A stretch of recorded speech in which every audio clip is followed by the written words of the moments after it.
Ada tujuan utama kenapa wahyu terputus selama 6 bulan. Setelah turun Iqra, nggak pernah turun lagi wahyu.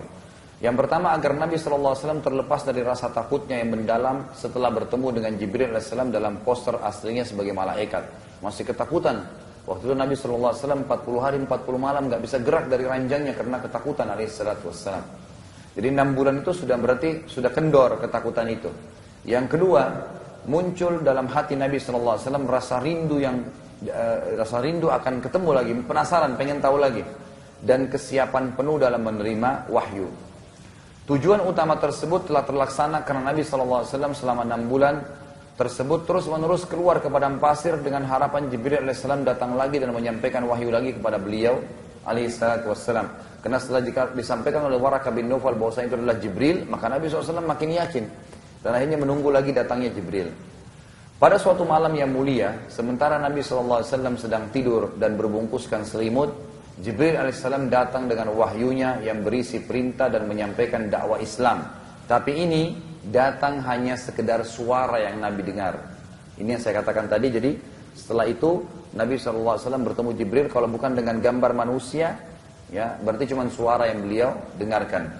Dan Jibril alaihissalam membisikkan ke dalam hati Nabi SAW surah Al-Muddathir, urutan 74 ayat 1 sampai ayat 7 yang bunyinya, A'udzubillahi minasyaitonirrajim. Ya ayyuhal muddathir kum fa'anzir wa rabbaka fakabbir wa thiyabaka fatahhir warrujza fahjur wa la tamnun tastakthir wa lirabbika fasbir. Hai orang yang berkemul atau berselimut, bangunlah lalu berilah peringatan dan Tuhanmu agukanlah dan pakaianmu bersihkanlah dan perbuatan dosa tinggalkanlah dan jangan kamu memberi dengan maksud memperoleh balasan yang lebih banyak. Dan untuk memenuhi perintah Tuhanmu, bersabarlah. Kata para ulama, semuanya sepakat, ahli sejarah dan ahli tafsir, inilah ayat pertama yang membuktikan Nabi SAW ya, resmi dirobatkan jadi Rasul. Karena sudah ada perintah untuk menyampaikan. Ya, perintah menyampaikan. Gitu. Dan sini katakan, hai orang-orang yang berselimut, bangunlah, lalu berikan peringatan, sampaikan. Ya, bahwasanya Tuhanmu Allah, larang mereka untuk menyembah berhala. Kemudian dikatakan dan Tuhanmu agungkanlah, tinggalkan semua berhala itu dan pakaianmu bersihkanlah, tidak boleh ada najis lagi ya dalam tubuhnya atau dalam pakaian Nabi SAW dan perbuatan dosa tinggalkanlah. Kata sebagian ulama yang dimaksud buat dosa, Nabi SAW tidak pernah buat dosa sebenarnya, walaupun sebelum penobatan. Tapi di sini maksudnya dosa-dosa yang dilakukan oleh orang-orang Quraisy jauhilah, jangan sampai kamu terlibat di situ. Dan jangan kamu memberikan dengan maksud memperoleh balasan yang banyak di tuntunan agama kita. Tidak boleh memberi dengan berharap balasan, ya selesai. Kecuali dengan haknya Allah Subhanahu Wa Taala. Misal kita memberikan orang sumbangan 500.000 dengan harapan nanti satu waktu kalau saya perlu saya akan dikasih. Itu nggak boleh dalam Islam. Tapi boleh kita melakukan itu pada Allah Subhanahu Wa Taala. Misal saya ingin berdoa supaya Allah terima. Saya ingin sholat malam supaya Allah Subhanahu Wa Taala memenuhi hajat saya. Itu boleh. Kalau sama Allah Subhanahu Wa Taala dibolehkan karena cukup banyak dalil yang membolehkan masalah itu sebagaimana sabda Nabi SAW, kalau tertinggal sepertiga malam, Allah turun ke langit bumi dan bertanya pada malaikatnya, siapa yang minta tolong, saya tolong. Siapa yang bertobat, saya terima tobatnya. Dan siapa yang punya hajat, saya penuhi. Berarti Allah yang suruh memang kita meminta kepadanya balasan dari sholat malam itu. Bagaimana aturan ayat yang turun? Mengapa ayat-ayat dari surah yang sama turunnya tidak berurutan? Itu hikmah dari Allah Subhanahu Wa Taala. Karena Al-Quran turun sesuai dengan kejadian. Jadi kadang-kadang ada kejadian sahabat yang sedang bertengkar dengan istrinya, turunlah ayat. Ya dalam surah At-Talaq misalnya. Ada pertanyaan dari orang-orang Yahudi tentang Ashabul Kahfi. Turunlah ayat tentang Ashabul Kahfi. Turun begitu. Nabi SAW tadi kasuistiknya sedang merasa gemetar selama 40 hari nggak bisa bangun. Turunlah surah Muddathir dan Muzammil. Nabi SAW merasa pada saat 6 bulan terputus wahyu sedih. Gitu kan? Turunlah surah Ad-Duha menghibur beliau. Terus seperti itu. Nanti juga kita temukan surah Al-Kafirun. Pada saat orang-orang kafir Quraisy mengatakan sembahlah Tuhan kami sehari, Muhammad kami sembah Tuhanmu juga sehari. Sampai Nabi SAW ditawarkan karena Nabi nolak terus. Ya Muhammad sembahlah Tuhan kami sehari, kami sembah Tuhanmu seumur hidup. Nabi SAW tolak. Turunlah qul ya ayyuhal kafirun. Dan seterusnya. Jadi memang sesuai dengan kasuistik. Nanti Allah perintahkan Nabi kita Muhammad SAW untuk menyusunnya. Ayat ini letakkan di surah ini. Ya, surah itu urutan yang kesekian. Seperti itu kurang lebih gambarannya. Jadi dengan hikmah yang Allah Subhanahu Wa Taala inginkan. Mengapa tidak boleh menggambar makhluk hidup? Ya, karena disebutkan dalam hadis itu bisa menyerupai ciptaan Allah Subhanahu wa taala. Sebagaimana kata Nabi sallallahu alaihi wasallam dalam hadis, Allah akan berfirman di hari kiamat, ya, siapa yang telah menantangku dengan menciptakan makhluk sepertiku, maka hari ini aku akan suruh mereka untuk memberikan ruh, dan ternyata mereka tidak mampu, lalu Allah meniupkan ruh ke makhluk ciptaan buatan-buatan mereka patung itu, lalu menyiksa mereka di neraka. Jadi memang karena menyerupai makhluk Allah Subhanahu wa taala. Itu larangan dari Allah. Dan tidak semua larangan juga kita harus memprotesnya, atau mungkin tidak boleh diprotes memang. Kenapa Allah tetapkan sholat tahajud di malam hari, kenapa bukan di pagi hari saja? Kenapa sholat subuh 2 rakaat bukan 1? Kenapa semua sholat nggak 1 rakaat saja? Ya Allah mau begitu sebagai pencipta. Ikutin aja. Sama dengan pimpinan perusahaan Anda, kenapa dikasih peraturan jam 7 keluar jam 5 ya? Kenapa nggak setengah jam saja kerja cukup? Ya dia mau begitu, dia pemilik perusahaan gitu kan. Ya Allah SWT pemilik kita, dia buat apa yang dia mau dan kita patuh dengan itu. Mau bertanya tentang sejarah penciptaan Ka'bah Ustaz. Apakah Ka'bah telah ada sebelum Nabi Adam AS diturunkan ke bumi? Dan apakah Nabi Adam AS juga menjadikan area di sekitar Ka'bah sebagai tempat ibadah kepada Allah Azza wa Jal? Jawabannya, Ka'bah pertama kali dibangun di zaman siapa? Nabi Adam AS. Nabi Adam AS. Ka'bah pertama kali dibangun di zaman Nabi Adam. Dan ini kita sudah pelajari di sirah. Ya. Jadi Nabi Adam lah orang yang pertama dengan anaknya yang bernama Syith, ya, itu yang membangun Ka'bah.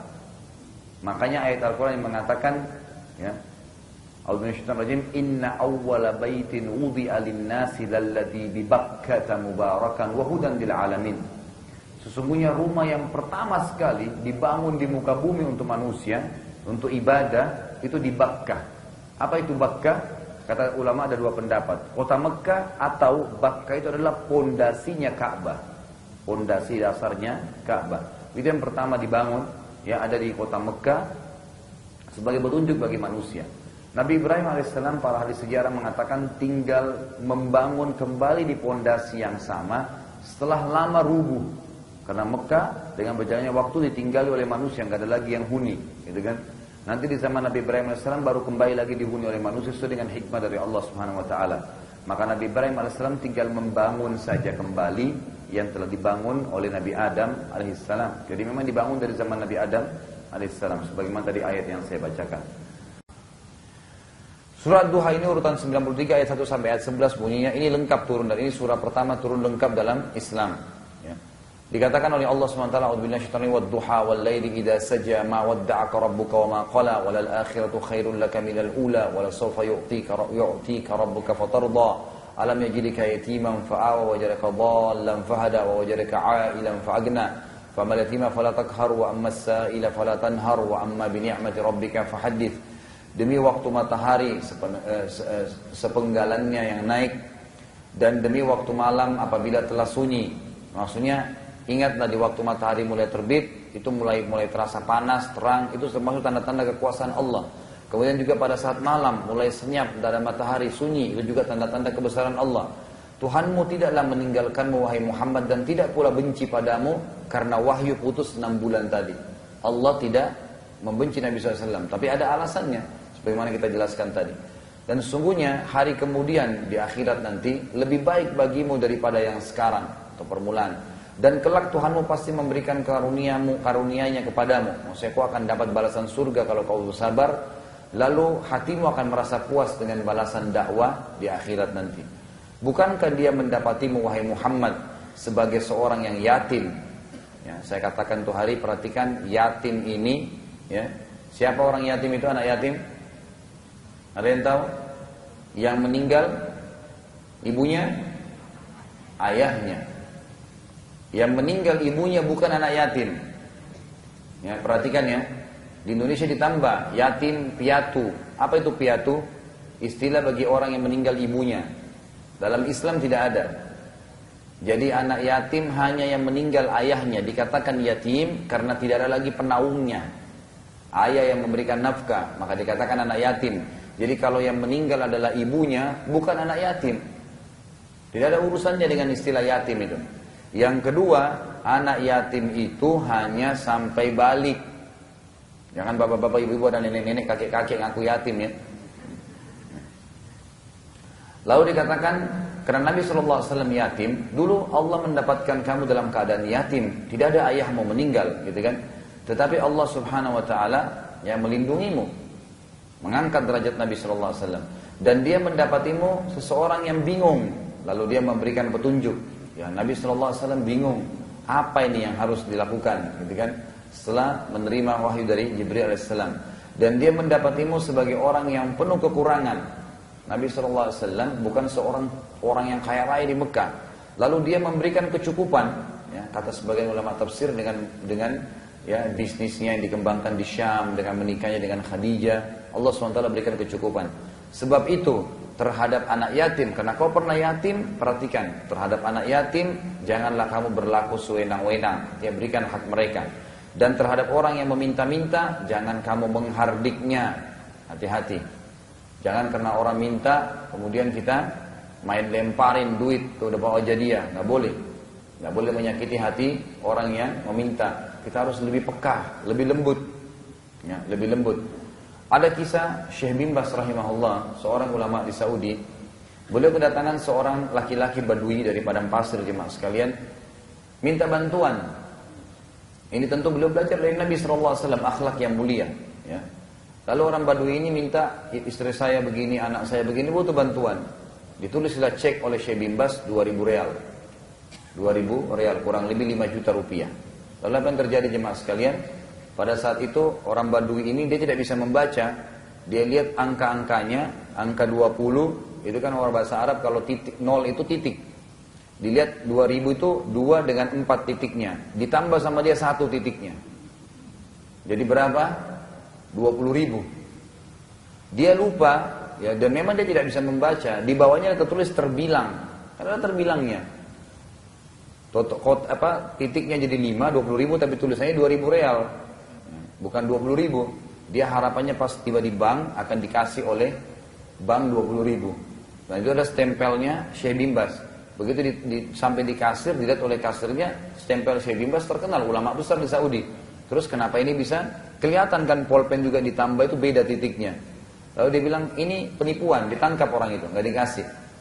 Dibawa oleh polisi ke rumahnya Syekh bin Baz. Lalu pada saat tiba di rumah Syekh bin Baz rahimahullah, ditanya, Syekh, kata sama polisinya, apakah anda mengeluarkan cek untuk orang ini? Dia bilang iya. Berapa jumlahnya? 2.000 real. Ini orang mau menipu Syekh. Kenapa? Dia tambah titik 1. Apa yang dilakukan oleh Syekh bin Baz rahimahullah? Beliau memanggil sekretarisnya, suruh buat cek baru, suruh tulis 20.000. Lalu Syekh bin Baz bilang, kasih dia. Kitalah yang tidak mengerti hajat saudara kita. Jadi Nabi Syekh bin Baz rahimahullah bukan menyalahkan orang itu kena nambahin titik, tapi dia mengatakan apa? Kitalah yang tidak mengerti hajat saudara kita. Dikasih 20.000 benar. Ya. Bagaimana dibalik itu, dimanuver keadaan gitu.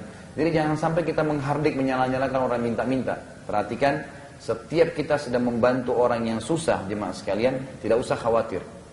Kalaupun dia menipu, dia minta proposal masjid, ternyata nggak mau masjid, tetap kita dapatkan pahala masjid. Ya, tidak ada urusannya dengan dia, kalaupun dia menipu. Ayat 11, dan telah terhadap nikmat Tuhanmu maka siarkanlah, silakan sampaikan nikmat Tuhanmu itu. Tolong sebutkan contoh surah Al-Quran bahwa tidak ada yang serupa dengan Allah. Ini seperti saya lagi disuruh tes ujian nih, tolong sebutkan, gitu kan? Baik. Tadi sebenarnya ada ayatnya, tapi saya lupa surah apa ya. Bunyinya itu, a'udzubillahi minasyaitonir rajim, laisa kamitslihi syai'un wa huwas samiul basir. Ulama mengatakan ayat ini adalah kaidah yang paling mendasar menyebutkan tentang nama-nama dan sifat Allah serta zatnya Allah. Laisa kamitslihi syai'un, tidak ada yang menyamai Allah apapun. Wa huwas samiul basir, dan dia maha mendengar lagi maha melihat. Jadi tidak bisa. Apapun yang kita lihat pasti beda dengan Allah Subhanahu wa taala. Makanya Allah, kata ulama, membedakan ciptaan manusia dengan hewan. Ya, manusia ada kulit putih, ada kulit hitam, ada kulitnya sawo matang. Hewan-hewan juga begitu. Kakinya hewan unta lain, hewan kambing lain, anjing lain, harimau lain. Ini hewan-hewan berbeda-beda. Ayam lain, burung lain. Ada yang bisa terbang, ada yang bisa jalan, ada yang merayap, ada yang di dalam air. Beragam macam ciptaan. Hawa itu lain, angin kita rasain. Air lain juga bentuknya dan lain fungsinya. Gitu kan, perasaan kita sedih dalam tubuh kita bersamaan ada perasaan sedih, ada perasaan senang. Bagaimana membedakan sedih dan senang ini? Sulit sekali. Semua Allah SWT ciptakan dengan begitu memang. Allah SWT ciptakan. Jadi kita mengimani semua itu dengan apa yang telah Allah SWT berikan.